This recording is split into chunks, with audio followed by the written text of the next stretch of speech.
women becoming care workers, leaving their children, etc.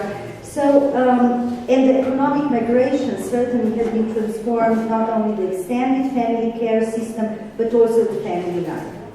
So other social welfare characteristics of the whole region, and also very much for Georgia, are the return of religious powers as the key political and social players in formerly secularized societies.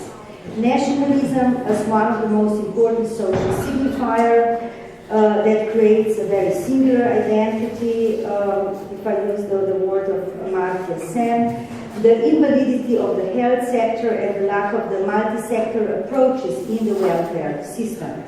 The lack of person-based approach in different areas such like mental health, disability, work with children who were abused, domestic violence. There is hardly no work with minorities, no ethnically sensitive social work that takes place. There is still a continuation of long-stay, large post-socialist institutions, despite the rhetoric of deinstitutionalization which we face since the early 90s. There are certainly a huge lack of community-based welfare services and a very strong presence of the international welfare money and actors in the area of the development of the NGOs. There are also processes which are limited to specific local contexts, especially ethnic wars, ethnic conflicts, even ethnic cleansing and mass killings like in Bosnia and Herzegovina and Kosovo, which cause great needs for social work intervention. From refugee issues to increasing poverty, transgenerational losses and traumas, etc. One of the transnational social work issues which cut across national lines and also across the region and transgress the old-fashioned divide between East and West is the issue, the very critical economic and social situation of Roma people who have lost the alternative sources of earnings like collecting iron, plastic bottles, doing simple crafts, music, and they remained largely without any income across the region and depend on social assistance money. Many Roma also fled the ethnic wars, and this was also one of the reasons why they traveled across the region. And today, Roma people are the largest ethnic minority in Europe. They are 9 to 12 million, but actually they are really suffered severely during the last 20 years of post-communist transition. So actually the Eastern European territory, which was, as we spoke also, what we heard yesterday, was never value-free, but has again become even more burdened and overloaded with new pejorative names. The global processes of fragmentation and conflict started to be called the balkanization of societies, or sometimes even Sovietization. So all of these huge social welfare issues and processes were addressed in practice very mainly formally. So the countries of Eastern Europe, including Georgia, they adopted new legislations and laws, and they signed most important international documents, from the United Nations Convention on the Rights of the Child to the Istanbul Convention against Violence Against Women. Most of the laws became harmonized with the laws of the European Union, like vocational rehabilitation, inclusion frameworks for children with disabilities, and more. But the question is really there is still an open question: how comes that so little of this changes get really implemented into day-to-day level? So social work profession has become developed very rapidly and often as a double track. On one side, we have social workers who are employed in the governmental state services, who distribute basically welfare support money and mediate between different state institutions and And actually, on the other side, we have NGOs whose main focus has been to work in the areas that remain marginalized by the governmental welfare policies. For instance, a lot of work, a lot of NGOs across the region look at the violence against women and children and human trafficking and supporting parents whose children are disabled, or looking at support for victims of HIV and AIDS. And they are at least trying on a very small scale to develop more individualized support for persons with disabilities in their homes, called personal assistance, etc. Also, generally speaking, most social work innovations, with rare exceptions, were only possible to be done with the use of the international money.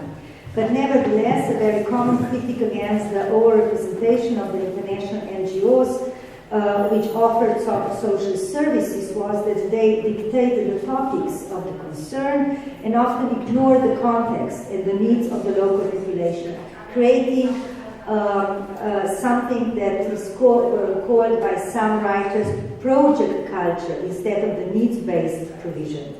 In some of the poorest countries of the region, international NGOs locally distributed even food and other goods to people in need, for instance in Kosovo and in Albania, and so, which established them as the main welfare players among people, while the state services lost the credibility. The majority of social work practice, instead of developing a service user-friendly, individual or family-oriented social work system, remain dependent from governmental instructions and mostly, I would say, instrumentalized by the state. For instance, let me give you the recent example. In 2015, Georgian ministry will focus on domestic violence due to the huge number, the increased number of at least publicly known number of violence against women in the domestic sphere. This year, in 2014, by today, 29 women were killed by the violent husbands, and they already informed social workers that this will be one of the priorities. And in this respect, a continuation from the state socialism can be observed. I would like to remind about the work on Silvia Stauber-Nasconi, who is a Swiss writer, and I really like her idea about the triple mandate of social work. So it's the mandate that the social workers get from the state, and it's the mandate that social worker gets from the service users, and the third mandate is the mandate that social workers get from the profession and the discipline of social work. So the triple mandate philosophy has actually not been implemented in none of the Central and Eastern European countries. So actually most social workers see the role and their identity as having the mandate from the state and state legislations, but neither from the service users, not from the professional and social work discipline. And at the same time, there is a paradox. We spoke in the morning about education. The paradox is that at the education level, in the most countries of Central and Eastern Europe, which started the social work education in 91 or in 92 or up till 94, most of them developed social work education on at all three levels, up to the doctoral level, including Georgia. While in the Western societies of Europe, social work has not been studied at the doctoral level, especially not in the German-speaking countries. The UK is an exception. The reason for that was that social work in the West is viewed mainly as a practice-based profession, while in the Eastern countries as an academic discipline, but the theory is hardly transmitted to the practice. So some forms of service user participation has been practiced, but rather on a formal level instead of engaging in conversation, negotiation, advocacy for and with service users. I visited several social welfare services here, and all of them, they have a complaint procedures at very formal level. There is a mailbox that where you can put a sheet of paper with a complaint, and then once a year they open the box and that it will be read what is happening.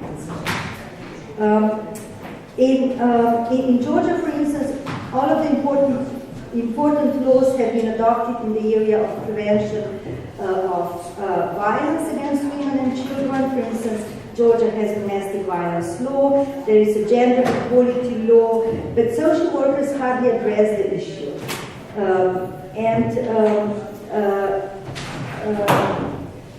So talking about families, since the late 90s, the ministry priority in social welfare for social workers was so-called working with families. So this is a very covered word, actually. So, and talking about families, the question is who is meant under the family in social work intervention?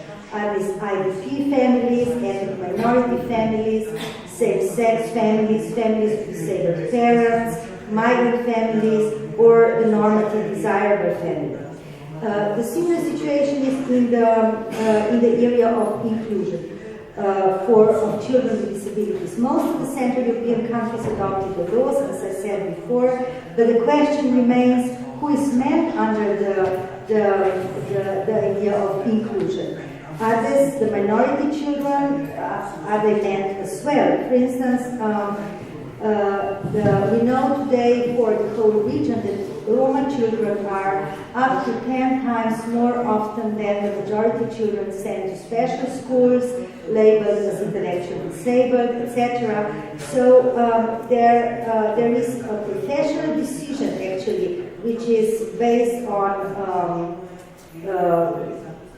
pathologizing ethnicity that actually plays an important role in something that is seen as an objective diagnosis, disability or intellectual disability, etc. And the rationale behind it is that from the social welfare perspective, most of the social workers believe that there is no employment opportunities for Roma people, so there is no need to go to ordinary school. In the area of mental health, all of the Central and Eastern European countries, except Belarus, adopted and signed the United Nations Convention on the Rights of Persons with Disability, but in most of the countries, people are still called invalids. This is not the case for Georgia, by the way, and they are sent to large institutions. So the medical model of social work practice remained very, very dominant. And the delivery of social assistance money to persons who are unemployed, to poor families, ethnic minorities, elders, etc., remain more or less the major social work activities.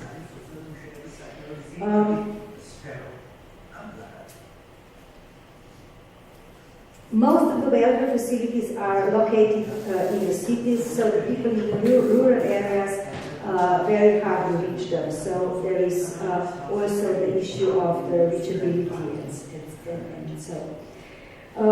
Economic hardship has been experienced by social workers too.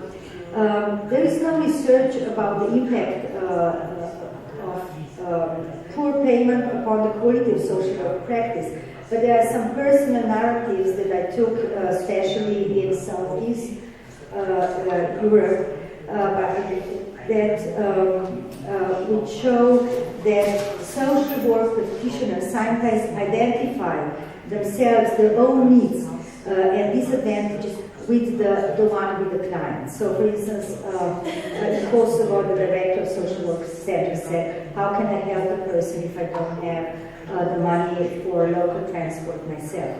I was told that in Georgia, the social work is very well paid, better than psychologists. So this is really surprising, but I didn't get yet a clue what are the reasons behind that.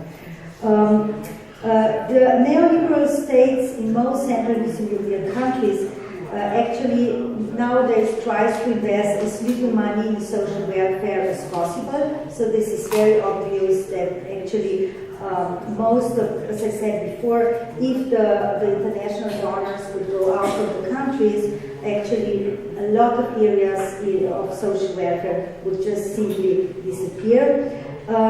And the consequence, and this is what I want to emphasize, is that the religious organizations and the staff without academic education have started to offer so-called social work services.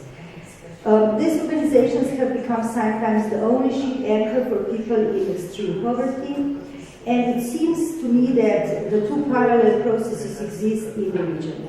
On the one hand, the academization of social work, and on the other hand, the growing number of organizations practicing charitable activities that are replacing the state social work services and professional support. The revival of the religious social services can be observed across the entire region. In November 2013, for instance, the Patriarch of the Georgian Orthodox Church prohibited the local NGO to open the shelter for homeless families in the capital city, Tbilisi, because of the moral issues which they got involved in. And the Catholic churches in some other countries define who has the right to marry, to adopt children, use the medical reproductive technology, etc. So with the increased neoliberalization, the state abandonment of people in need from social assistance money, housing and other forms of support, the church got involved in social welfare by serving the poor. So we have a poor kitchen, help for the family with many children, the elderly, disabled. They also do individual counseling, which is actually what social work professionalization hopes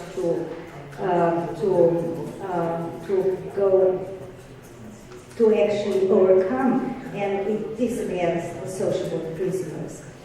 So social workers and social work educators certainly in the region vary in their responses towards human rights violations. Some of them practice very critical social work, while the majority see social work as rather neutral, professional, which helps, assesses, transfers, evaluates measures, that does not actually have any impact on the existing social order or unequal social structures. The governments started to use something what we call new terminology, new concepts, and also legislations, but actually the reforms are very much on the surface.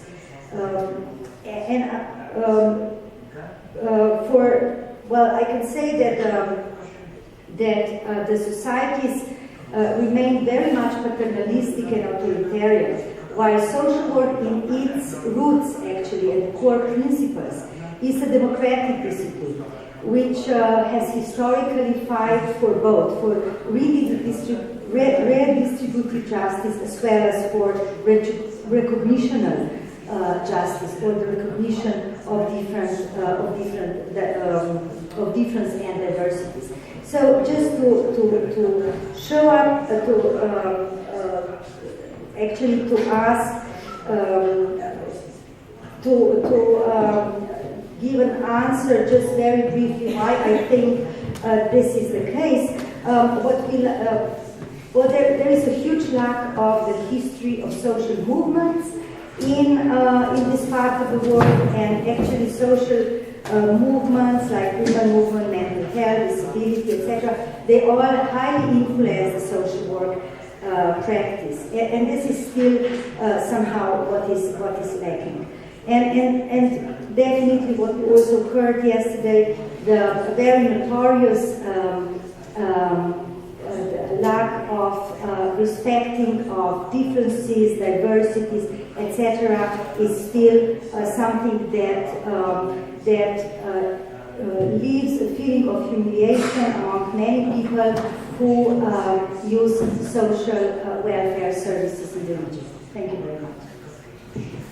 Thank you, Professor Zavirsek.